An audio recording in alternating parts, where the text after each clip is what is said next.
This week on Illiterature, on a very special edition. I'm so excited. Here is a story I've been saving up since Saturday to tell Sandy. So I went on a date on Saturday, and it is Monday now. So you've been patient. Probably the 5th time I'm gonna tell this story. Mm-hmm. So by now it's just lore. So let's start where things usually start, the beginning. So I'm on Hinge because I'm not married. So Hinge is like Tinder, but you try a little harder. Mm-hmm. Right? That's how I would describe it. Anyway, so this guy liked me, and I checked out. Should we give him a name? Can be a fake name. Let's call him Harry. Harry. And Harry liked me. So I check out his profile, and there are prompts on Hinge that you answer. Yes. And you always have to answer at least like 3 or something. And one of his ones is 2 truths and a lie, and it was like, I am 1/4 Lithuanian. My middle name is blah blah blah. And the third one was, I have an anime pillow in my room. And I was like, oh. So I messaged him because, I love making bad choices. Yeah. That should be in my bio. Was that the truth? Was that the truth? I was like, please let the lie be the anime pillow. Fingers crossed. And he was like, I am not Lithuanian. Oh, no. And then what was his excuse? I literally said, oh no.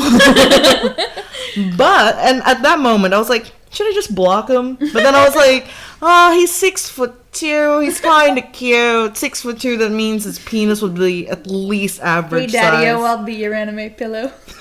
Ew, no. And my parents, if you're listening, I'll be your waifu. Do you want to stop? This isn't even part. This is not even the good bit yet. No, it's not. The journey, man. I know, but enjoy it quietly. So, mom and dad, if you're listening, just don't at the moment. But skip forward like 10 seconds or something. 20 minutes. So I don't know about all y'all's out there, but sometimes sometimes a girl's just gotta get a good dicking down. Like sometimes you're just like, oh. You know what I need? You know what the doctor ordered? These tires rotated. The tires are my ovaries. So he works full time, and I was like, oh, I can meet you in the city after work. He's like, I don't like going out after work. And I'm like, all right, sounds like a you problem.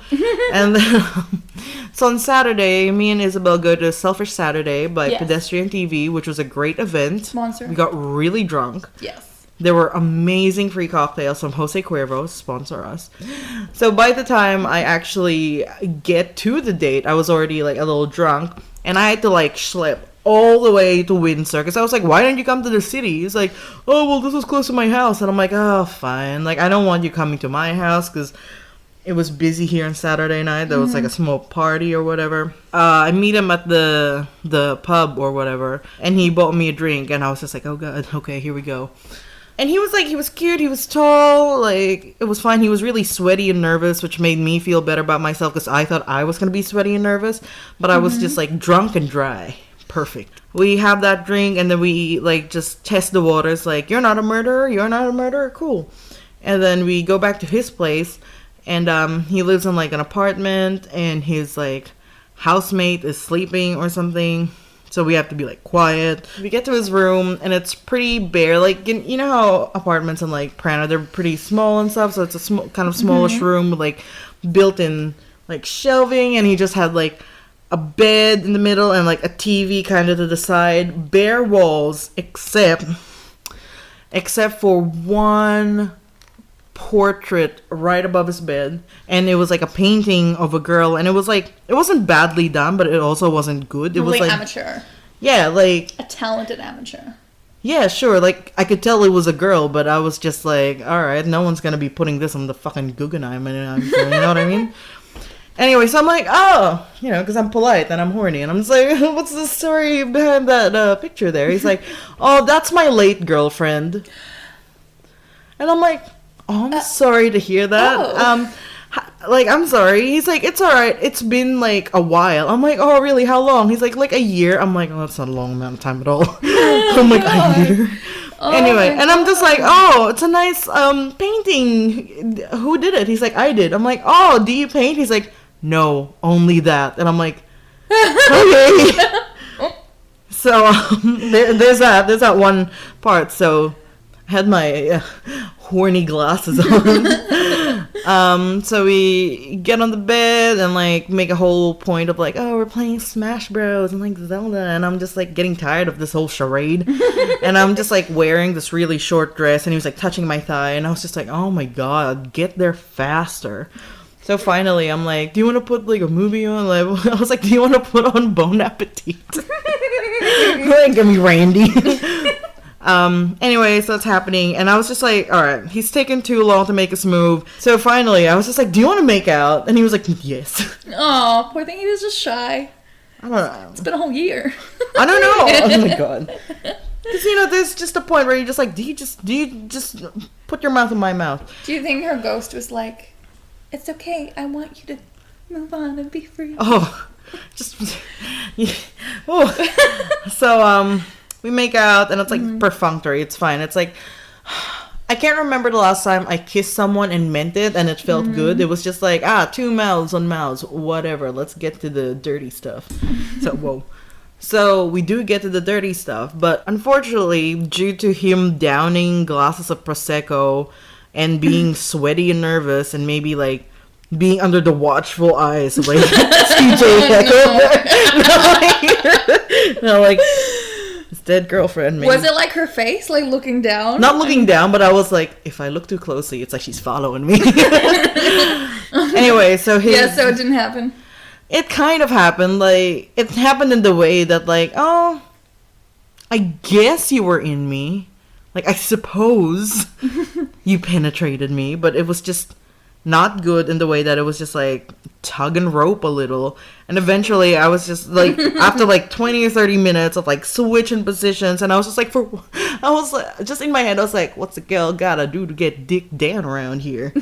But anyway, eventually I'm just like, oh, it's okay. We can try again, like, next Saturday or something. Because I was like, I could tell he was nervous and a little drunk. So I was like, no biggie. And he was like, oh, sorry. I think I just drank too much. I'm like, yeah.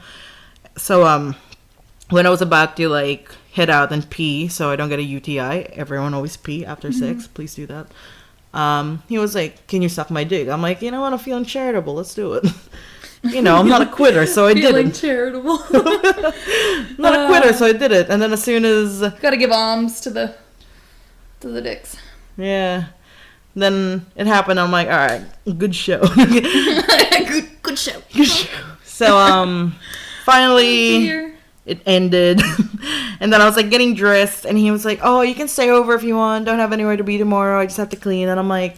No. I'm like, oh no, I don't sleep with people. Like, I actually kick people out of my bed. I don't feel comfortable sleeping with like a person. So I live in Kensington. He lived in Pran. So I was like, hey, would you mind splitting the Uber with me? Just because it costs quite a bit. And he's like, yeah, that's fine. And I got an Uber pool, which you can't split with someone unless you say you're going to get 2 seats. So I was like, oh no, I can't split it. He's like, that's fine. Send me your bank details. I'll send you like a 20. I'm like, oh, perfect. That's great. Get in the Uber. I get home. I throw up on the front lawn immediately. That's, you know. Standard practice. Standard. And I basically fall asleep holding like a really cold chip in my hand because I ordered hot chips because I was hungry. And then like fell asleep just like... I woke up actually to my mom calling me like 5 times going like, we're 15 minutes away. What are you doing? I'm like, I'm up. I'm up. I spent like the afternoon with my family, and then I was just like, you know, I'll message this guy. I'll give him a second chance because like he could have just been nervous, and it's like first time with a stranger isn't always great because you got to get into the rhythm. And I was like, and he doesn't seem like a bad person. He like asked for my consent and everything. So I was like, oh yeah.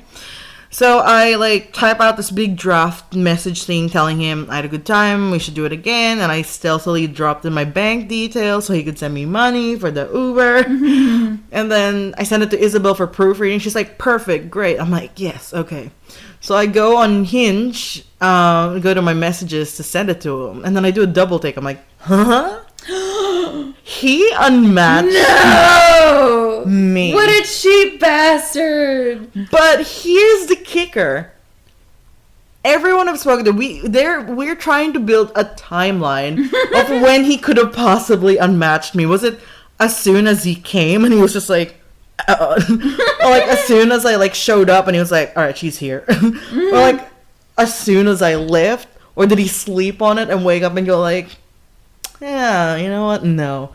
So I got ghosted. It was as soon as he was like, send me a bank details. And he was just like, no. But yeah, so I got ghosted in almost 2 literal sense. Yeah. Anyway, back to our regularly scheduled programming. Welcome to Illiterature. I'm Sandy. I'm Sam, and This is a literature podcast. it is. And that was a book. That was a novella. That was a tragedy. That was a 3-act Shakespearean play. I can't even show you his messages now because he unmatched me. Remember, I was going to be like, I'll show you. God damn. So why you got a screenshot? I don't want to. If you take anything away from this, no, because I'm afraid. Because sometimes dating apps and stuff, they notify them that they screenshotted. And I'm like, uh-oh. Just own it. Be like, yeah, I'm showing all my friends. Yeah, you're under scrutiny by at least 5 other women. This is like getting... And this is normal practice. It's like, we're in a room. It's marketing. It's a writer's room. It's a writer's room. We've got your text up on a screenshot on like a whiteboard. There's a whiteboard. There's like a laser pointer, and we're like, okay. There are flowcharts. Yeah, you misspelled your, like, we'll forgive it once, maybe twice. It's like, maybe he's stupid. I don't know. But, It correlates. It's proportional to, like, how hot you are. It's like a ratio. It's like, he's hot, so it's okay if he can't read. Yeah. Yeah. I mean, George of the Jungle. That is true. Think Tarzan? Yeah. Yeah. Basically the same character. That is true. Is that it? Is that the extent of it? You know what's really weird? Whenever I think of Tarzan or like George of the Jungle, I always just think of how callous their balls would be. Just because they don't have underwear. No, they don't have underwear, and they're always just like sliding through things. And like the body would harden itself to protect. Like It would, but it would be their feet. It would be their feet, right? Not their balls. Oh, you know who would have callous balls though? Cowboys. Yeah, well, I was gonna say like jockeys, but basically the same thing. Jockeys are so small; they're literally flying on the horse. Yeah, they're never static. They never touch the ground. They never touch the horse. They just hover, slightly levitating. Jockeys can fly.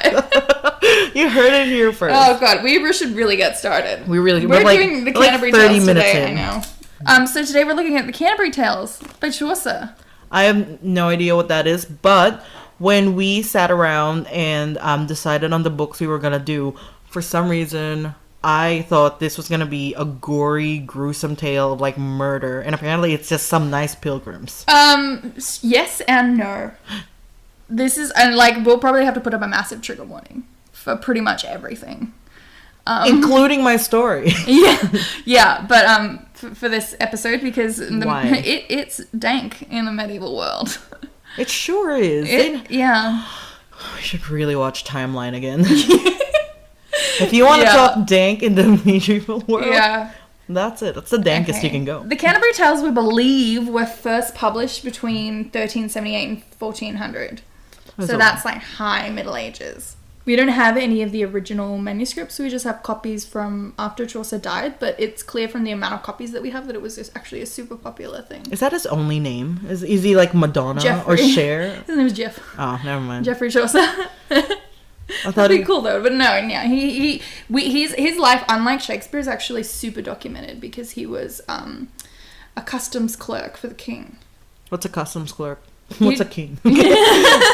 He like oversaw customs. Like if anyone wanted to bring products in to London. Yeah, so he was like a courtier. He wasn't nobly born, but he sort of managed to work his way up into like... Oh, he's a hustler. Administrative roles. Yeah.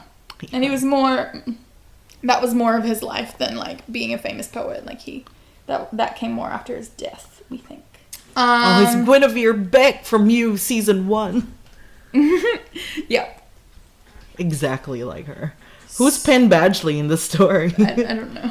Oh. So we open in a kind of cinematic style where Chaucer introduces the setting before any action takes place.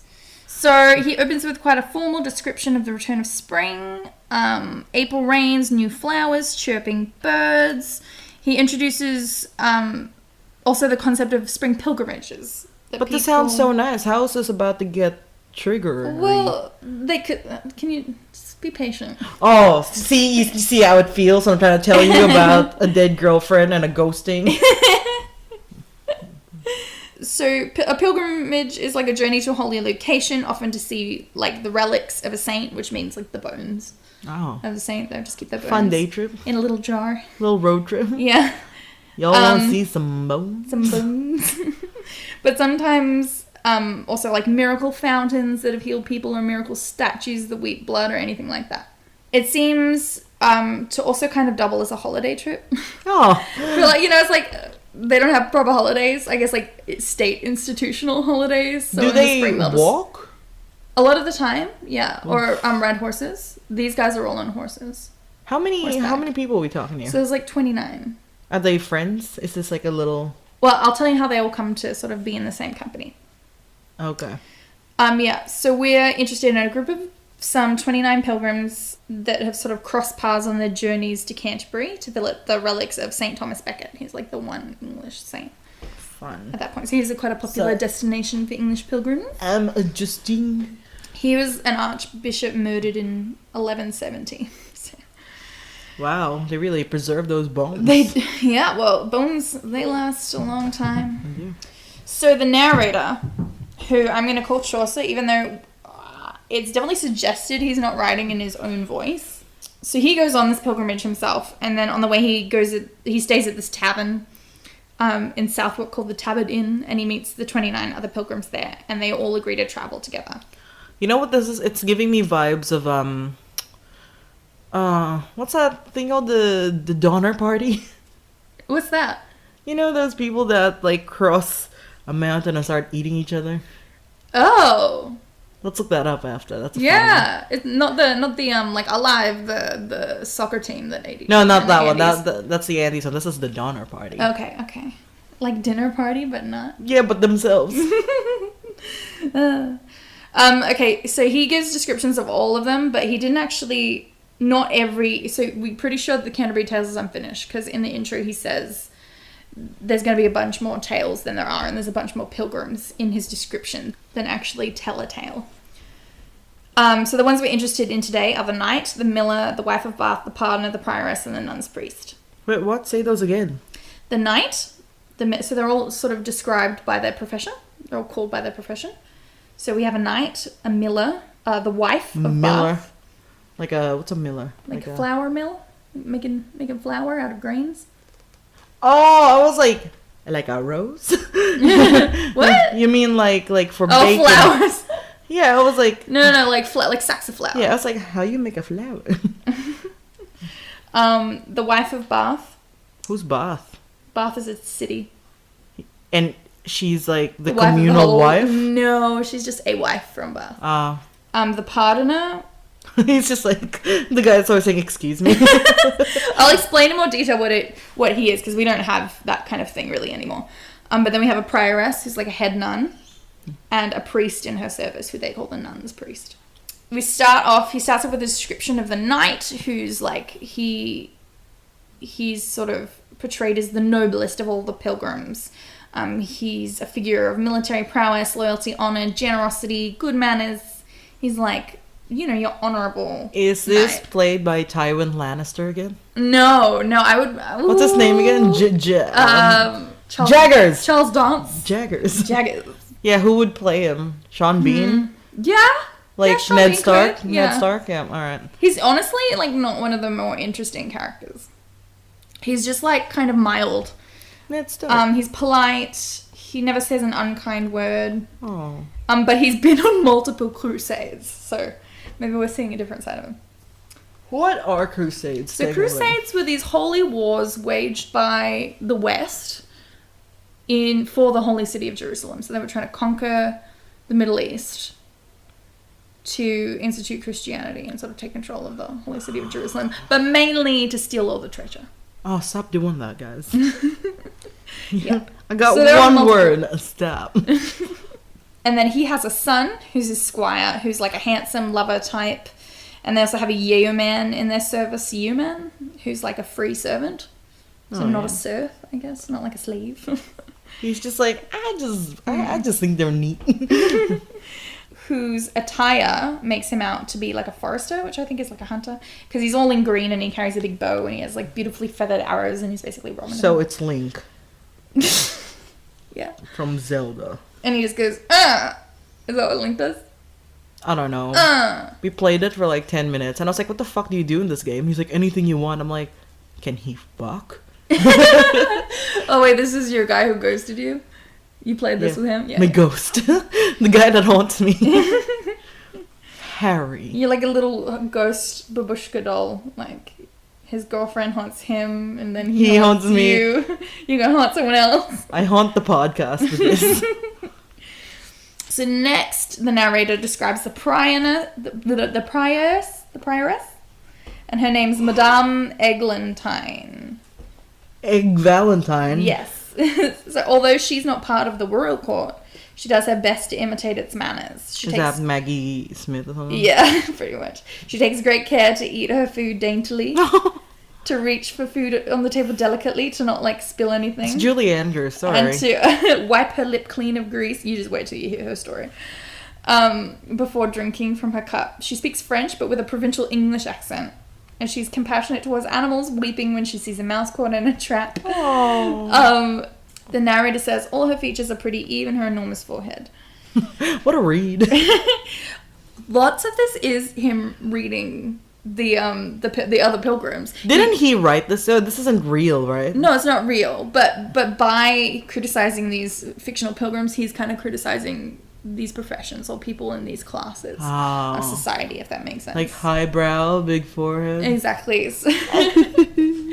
Basically, he does it in like this like overly positive way. He's like, and this person was perfect and amazing and perfect at everything. In a terrible way. Yeah, and they did these things which he knows that the audience will disapprove of. He pillaged them so beautifully. Pretty much, yeah. Except the knight, who I think he genuinely admires. Maybe he just loves Sean Bean. Yeah, he does. He just seems like a good dude. So, like, here's a good example. The monk. Okay. Who's apparently very handsome. And it's made a particular point that he loves hunting and keeps many horses. A monk loves hunting? Mm-hmm.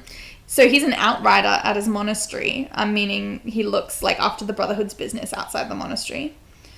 And his horse's bridle is like covered in bells, and it can like be heard jingling in the wind. And he's very sort of gay. Twinkie, the cat. Yeah. The monk's aware that the rule of his monastic order discourages monks in engaging in activities like hunting, but he dismisses it. He doesn't care. So he's not a monk. He's a liar. Yeah. He's a hypocrite. And the narrator like pretends, like I don't know, but like says he agrees with the monk. Like, why should the monk just study or do manual labor? Because that's what you signed up for. Exactly. Who are we casting so as the monk? So it's all a bit ironic and critical. Who are we casting as the monk? Who would you cast as the monk? Are these all... Someone who could like be hot but like a little bit sleazy? Ooh, what's a good one? Jeffrey Dean Morgan. Who does he play? He's Denny in Grey's Anatomy. He's in Eat, Pray, Love. He kind of looks like a non-threatening Javier Bardem. Okay. Yeah, maybe. Yeah. Kate's saying yes. Kate's our marketing manager. Marketing. Anything you see on social media, that will be a kit. So, actually a lot of Chaucer's descriptions of clerics are kind of ironic because the clerics were super out of favor with the people at this particular point in history because they were seen as like super corrupt. I'm really into this. What's happening? Yeah. Okay, so he describes the friar. So there's a friar as well. Like Friar Tuck? Yeah. I'll imagine he just looks like But that. like a couple centuries later, at a moment where people don't actually like friars very much. Because a friar is like a priest without a church. And he makes a living by going around begging. And by like getting people to pay him to hear their confessions. So for donations, I think, but like the tea and paying the money. Yeah. Redonk. What a bad business model. And I guess it's easy for a rich person, like having a friar come to you rather than going to the church among the masses and stuff. True. I guess that's what they do. Apparently he's flirt with the barmaids and he ignores beggars and lepers. Despite his own vow of poverty, he can afford pretty nice clothes and plenty of food. Who are we casting as this one? Anthony Hopkins? No, Danny DeVito. How dare you? With the English accent. I love Danny DeVito. Leave him alone. Leave him out of this. That's why what I I'm envisioning like that kind of vibe. Oh, Timothy Spall. Okay, yeah. Then we have a rich merchant, then a clerk who's like a student from Oxford. Clerk kind of means guy who writes, I think, because they use it to refer to a lot of things, including students of universities. But you can also be like a law clerk or a whatever clerk. I think clerk just means... It's a catch-all. Yeah. Then we have the man of law, so the lawyer. Jaggers, is this Charles Dance? Yes, this is Charles Dance. Thank God. I never want to do a podcast without Charles Dance ever again. He's known for his flawless understanding of the law and immaculate legal documents. He's basically Jaggers. Although Chaucer notes that though he's a very busy man, he appears much busier than he really is. Anyway, next we have the franklin or wealthy farmer who owns lands but isn't a noble. So usually nobles are the ones who own land, the landed gentry. But Jesse Plemons? I don't know who you're talking about. I'm sorry. God. Yeah. Probably. Let's just say yes. No, you don't know what he's he kind of looks like a bloated version of Matt Damon but blonde. Oh yes. Okay, I love it. And that's like another indication of the growing complexity of the social order at the time, that we now have like basically a class of like middle class. You know? This is like a huge thing. Apparently his chief preoccupation is food and drink. Oh, fun. Which are plenteous in his house to the point of overflowing. Oh my God, he's a little food blogger, isn't he? Yeah, he is. He'd be a Zomato Gold member if he was born today. Review everything. 2 for 1 drinks. Then we have 5 guildsmen dressed in livery. And what? So that's like their uniform. It's like a cross between a fraternity and a union. So if you were all masons, say, you all did like stonework, you'd band together. Hang out. Just your workmates. Yeah, and it's also to make sure like people who employ you pay the right amount. Like no one can like undercut or undersell. It's a union. It's basically a union, but it's also a bit like frat. They'd have clubhouses and they'd hang out. Oh, that's why you said it's like a fraternity and a union. Because it is. It is. Yeah. So the guildsmen actually have their own cook traveling with them, and he's got a big ulcer on his face. Oh my God, they've got like a professional chef. Yeah, I know. But I guess he's the cook at the guild hall. Then there's a sailor who wears a dagger around his neck and who steals the wine he transports on his ship sometimes. Sounds kind of hot. Who would play I him? think from the same merchant as before. Someone like... Sly. Oh, stealthy. who's the one from... Taron Egerton? The Walking Dead? Oh. The main guy? The one who's also in Love Actually? No. The, Daryl, what's his face? Daryl, that one. Yeah, no, with the crossbow, like rough. Yes, I got it. You know, like a rough guy. I got it. Then there's the physician who bases his... Yeah, can we have some light? Who bases his Kate knowledge was asleep. on astronomy and the 4 humours. And he kind of runs a racket with his apothecaries to make more money. Drug dealer, yeah. Yeah. Except it's like... Do some cocaine about it. Snowdrops. No, this is like before they even had cocaine. This is just like pray about it a little bit. Oh, I thought it was like, flower of the thing. It'd be like, have this poison that makes you throw up. And then you'll feel better. Yeah. Because you're and you might, but yeah. that was the medical care back then. You might. Yeah. You might. Yeah. Pray about it on a hill at midnight in a barrel of vinegar. And you might feel better. If you don't, that's just die time, This is what God wants. This is what he had planned for you. Apparently his favourite medicine is gold, according to Chaucer, which is a witty way of saying he's money grubbing. Apparently he reads a lot of ancient and modern, in brackets because it's medieval, medical science, but he doesn't read a lot of the Bible. Who would he be? Hugh Laurie or something? Ooh, like yeah, in a house? Yeah.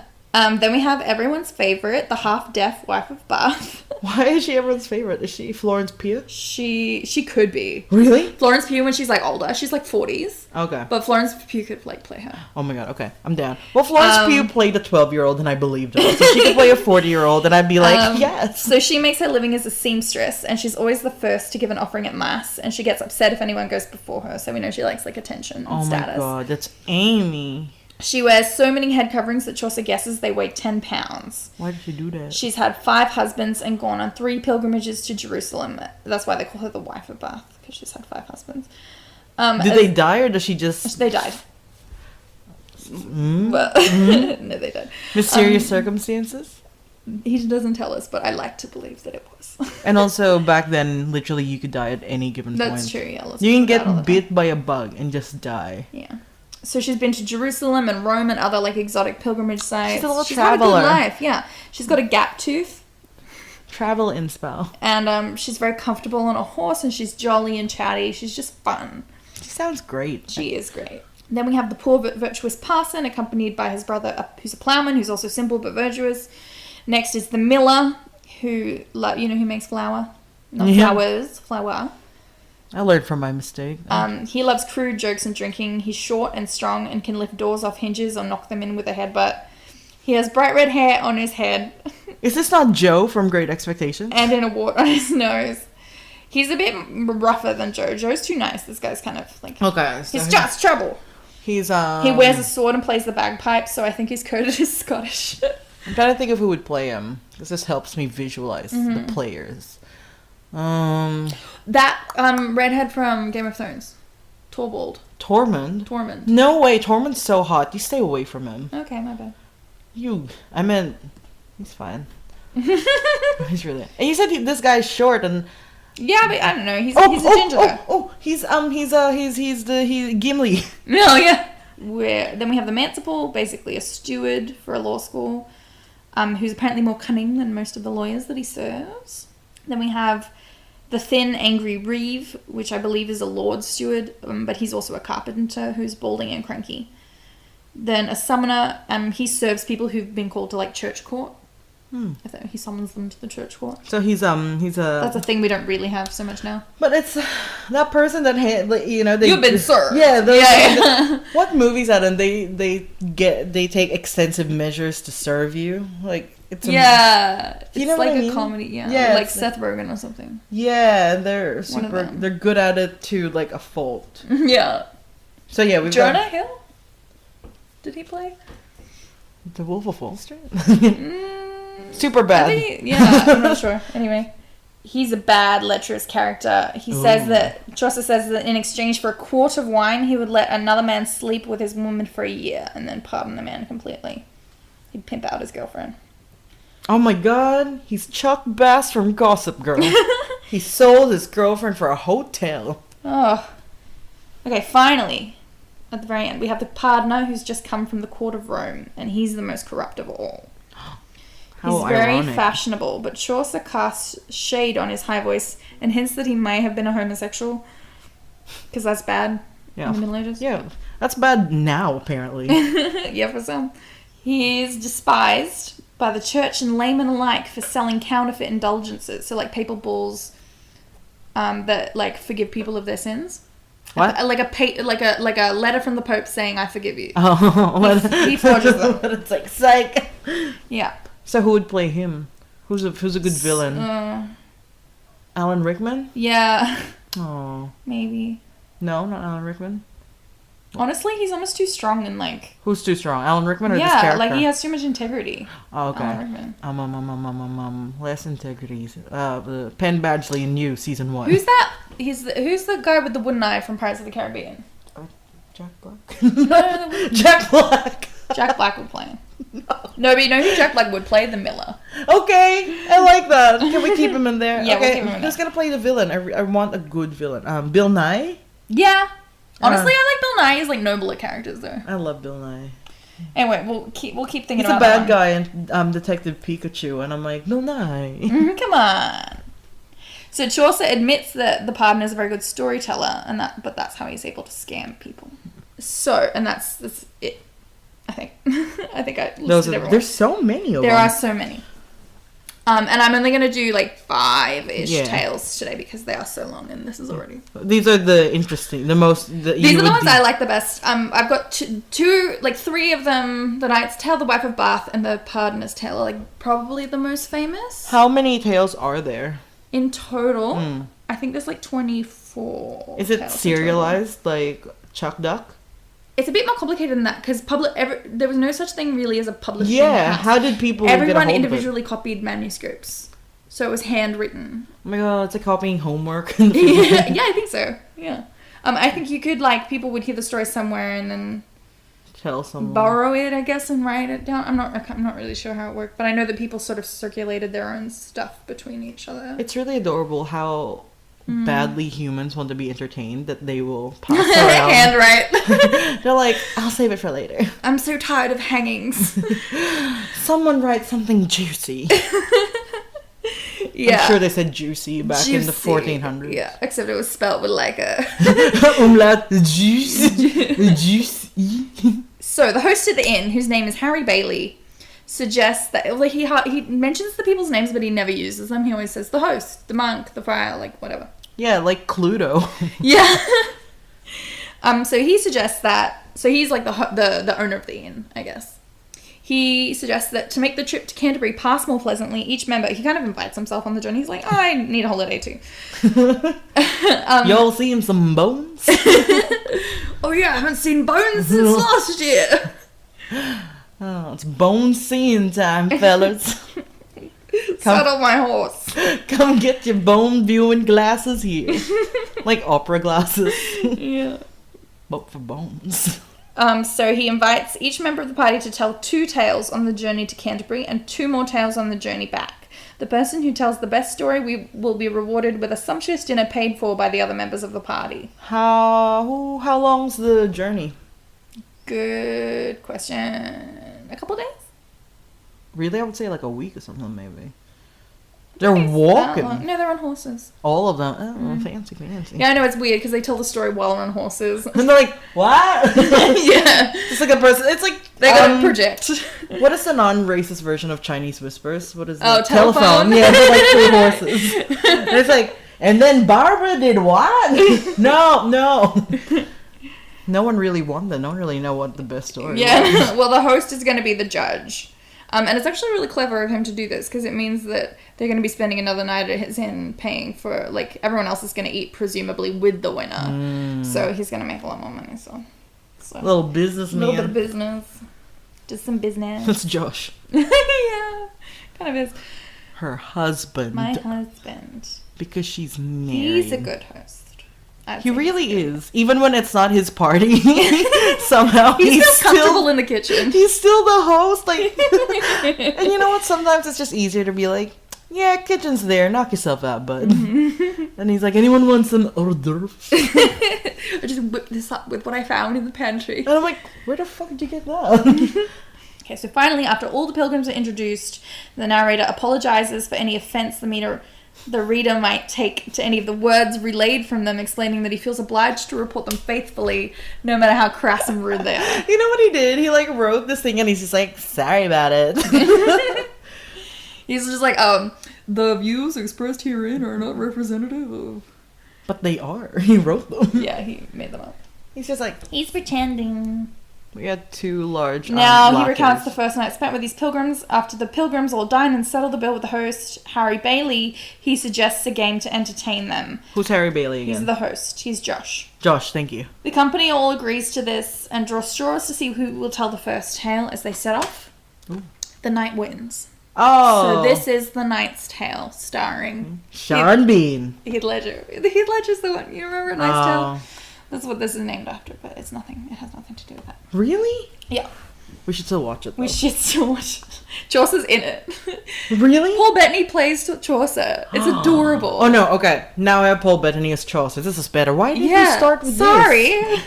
Yeah. Why? Okay. Why? So, The Knight's Tale is set in ancient Greece. Good thing we're super familiar with ancient Greece. Oh, we're very familiar. Sean Bean is in ancient Greece. Yeah, well, he could play Theseus in this. And because each tale has its own characters, He's right? the knight and he's Odysseus.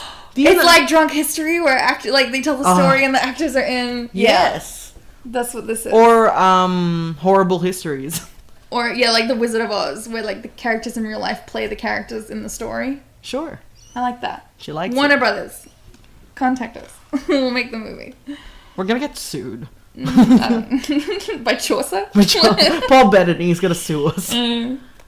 Okay, so this version of ancient Greece is like super anglicized and like modernized insofar as they make it like really medieval. Like they have knights in ancient Greece apparently. They don't, right? They don't. Okay. It's just funny because like they're medieval.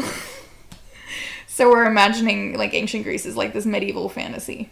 It's just Thanks, like Paul Bettany. Babushka doll of history. Duke Theseus, he's a duke in this version, but he was the guy who killed the Minotaur in the legend. Yeah, yep. Is out riding one day, and he passes by a group of 4 weeping women. They are all grieving the loss of their husbands. 4 weeping women. That was us after we watched Little Women. Just stumbling out of the theater, That's like true. gasping for breath. That was a Then this Star dude is rides Born, up on a horse actually. and he's like, "Ladies, why do you cry?" Why you cry? Well, anyway, these ladies say they're weeping for the loss of their husbands who were killed at the siege of the city Thebes. The Theban lord Creon had dishonored their husbands by refusing to bury their bodies. You can see the influence of Homer here. The whole Achilles thing. Yes. Yeah. So Theseus takes revenge on the ladies' behalf, sacking Thebes. Nice. Thank you. He returns the bones of the Theseus. husbands. This is Sean Bean, right? We're talking about Sean Bean here. Yeah, he'll be Sean Bean again. But he's not Odysseus. This Yeah, is I know. just Theseus. He's the knight. Yeah. This is his tale. And this is his tale. So he returns the bones of the husbands to the wives, and he takes 2 noble prisoners. Wow. So 2 Theban nobles. No one as asked him to prisoners. do this, right? I think the wives kind of did. They're like, They winked. oh yeah, I winked. Sorry for the listeners at home. So he locks them in an Athenian tower. This is just what knights do. I'm guessing, like good deeds. Yeah. They just walk around going, "Y'all need some help." That's what they're meant to do, but most of them just like stole people's shit. Y'all need some help with me stealing your shit. So the prisoners are named Palamon and Arcite. Arcite? Where are you? Arcite? Arcite. Archie, Archie. I'll call him Archie. like Andrews Yeah. from Riverdale. They're royal Theban cousins and sworn brothers in arms. And they're stuck in this tower in Athens for several years. One day Palamon... Several years. How well locked and guarded is this tower that they can't just... Quite. Who is okaying the expenses here? Who is the government? Theseus. Theseus is the government. Oh my god, but he's just one man. Yeah, that's why this monarchy thing is just, it's not good. Oh. You heard it here first. So one day Palamon spies a beautiful Athenian lady in the gardens below the tower making flower garlands. Oh. She is Emily. So this is Theseus' sister-in-law, so Hippolyta's sister. And if I'm not wrong, this is the same Theseus and Hippolyta from the Midsummer Night's Dream, who you played on my birthday. All I In remember the from table that read, birthday... you were the queen, Hippolyta. All you remember? God, I was so drunk. All I remember from that birthday is I had to throw Alana into the shower and take everyone home because they were drunk. And I was like, why can I be that drunk? Oh, we had to like... Was this during your birthday or the cooling? I'm not sure. I don't know. People didn't get quite as messy during my birthday. But I remember because Simon played Theseus and you were Hippolyta and it was really funny. Because you were both doing like voices. We were very drunk. Yeah. What I do remember about your birthday is the clock struck 12 and you washed your face, which is Sandy. That's not true. Which is Sandy talk for getting ready for bed. And I'm like, how dare you? I'm like, I'm just gonna wash my face, but I'll hang up for a while. No, you won't. Once you wash your face, it's like you're dead. You're gone. Each night, you drown yourself a little to go to sleep. Palamon immediately falls in love. Yeah, of course. Because this is the Middle Ages. And it's ancient Greece. Via the Middle Ages. Middle ancient Greece. Middle Greece. Middle Greece ages. So he moans in heartache. Because he's just like, oh. Relatable, though. Anyway, this awakens Archie, who looks out the window to see, like, what's the matter, man? And then he immediately falls in love with Emily as well. She's like a manic pixie dream girl. She's just like making flower crowns. She's Kate Winslet. She's got blue hair. Oh my god. Yeah.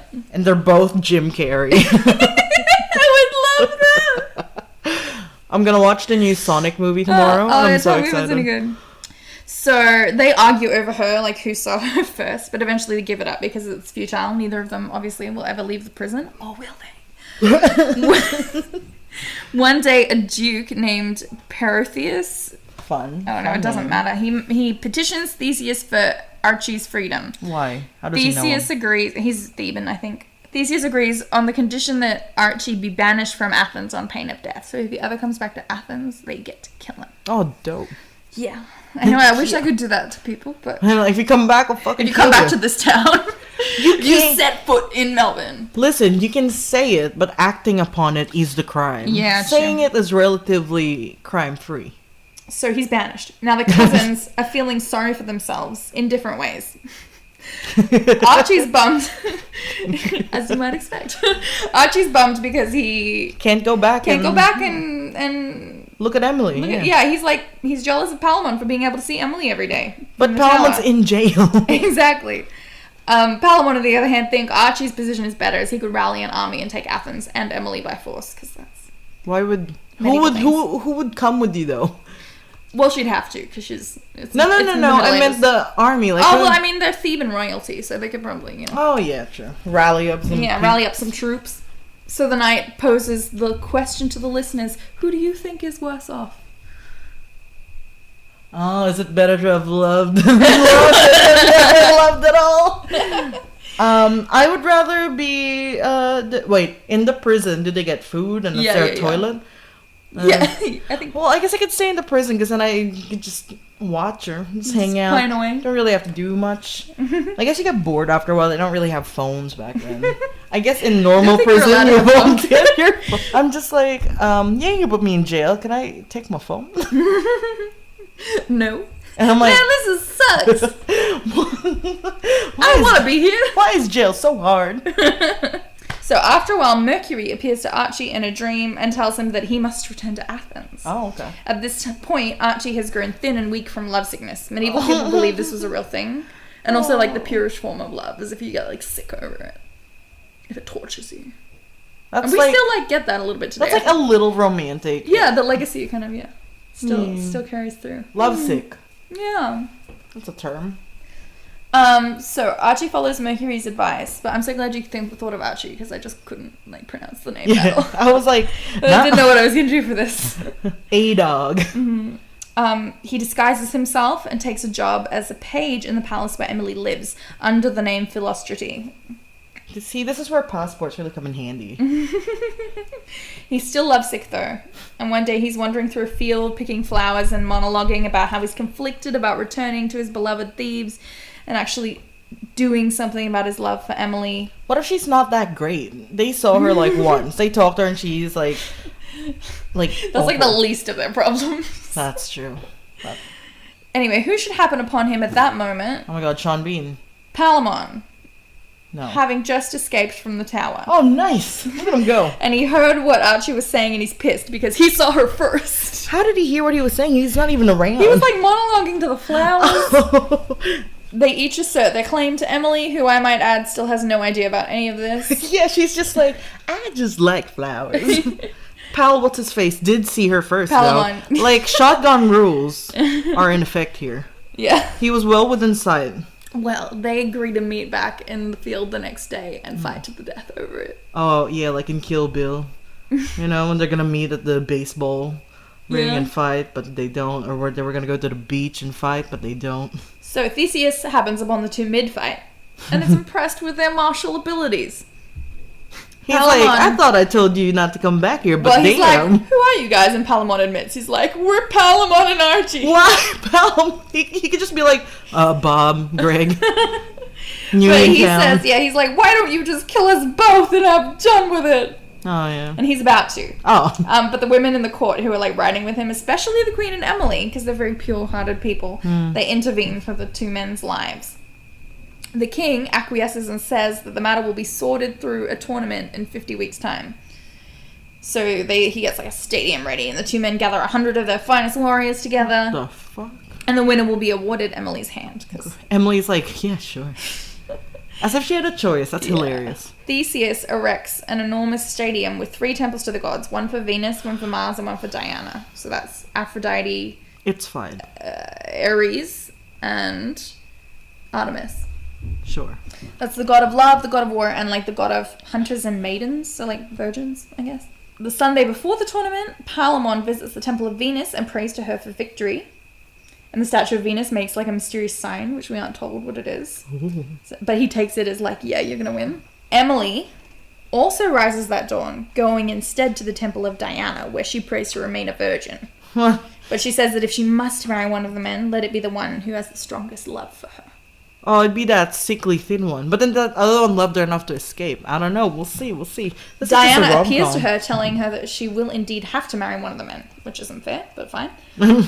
But Emily obediently goes back to her room, a little bummed and nervous about the next day, as you might be if two men were gonna battle to the death over you. Two armies were gonna battle. Maybe she must have been. And you're just like, I'm just Emily. Archie walks to the Temple of Mars, praying to him for victory. And he receives a sign which he also interprets as positive. Goddamn Sean Bean, just make one so that one person can just tell him.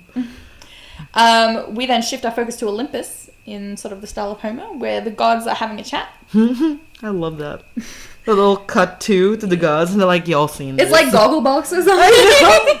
Gogglebox. That's a thing, right? Yeah, but I said Goddle. So Saturn, Venus's father, he assures her enigmatically that despite Mars's aid to Archie, Palamon will still win the girl in the end. Oh. So at last the day of the battle has come. The spectators gather in the stadium. The armies are evenly matched, but after much clashing of steel and spilling of blood, Archie finally brings Palamon to the stake, meaning that he's got like a sword to his throat. Nice. I know, it's cool image. Theseus declares that Archie's the winner. Yeah. Venus, up on Olympus, weeps, but Saturn's like, hey girl, this isn't over yet. It's an act. And he causes an actual earthquake to happen, throwing Archie from his horse, under which he's crushed. He's taken to his tent, where doctors fail to improve his condition because it's the Middle Ages, and they probably just like put some salt and pepper on him or something. And they're like, you're done for. Delicious, but it won't help. Oh, and after expressing love to Emily, he tells her that she should marry Palamon when he is dead, who possesses all the qualities of a worthy knight. So Archie died? He does. He dies. Because he fell off his horse? And the horse fell on top of him. Oh. So he was like destroyed. He's dead. Yeah, and he's all lovesick. He's dead. Yeah, so Emily and Palamon are joined in matrimony, and that's the end of the Knight's Tale. I hate that it wasn't even about him. Well, I guess you none have of the the tales option are of about the other people. Yeah, it's just like, what's the coolest story I know? Yeah. They're all performing stand-up. Yeah, well, kind of, yeah. Like spoken word. Slam poetry. I am a knight. That's cheerleading. No, that's like, when you see me, you only see my armor. You don't see my pain. Okay, so that was The Knight's Tale without Heath Ledger. But with Sean Bean and Paul Bettany. Oh, yeah. Oh, my God. It was a good time, wasn't it? I know, it just happened like 20 seconds ago, but damn, the memories. So that is... so...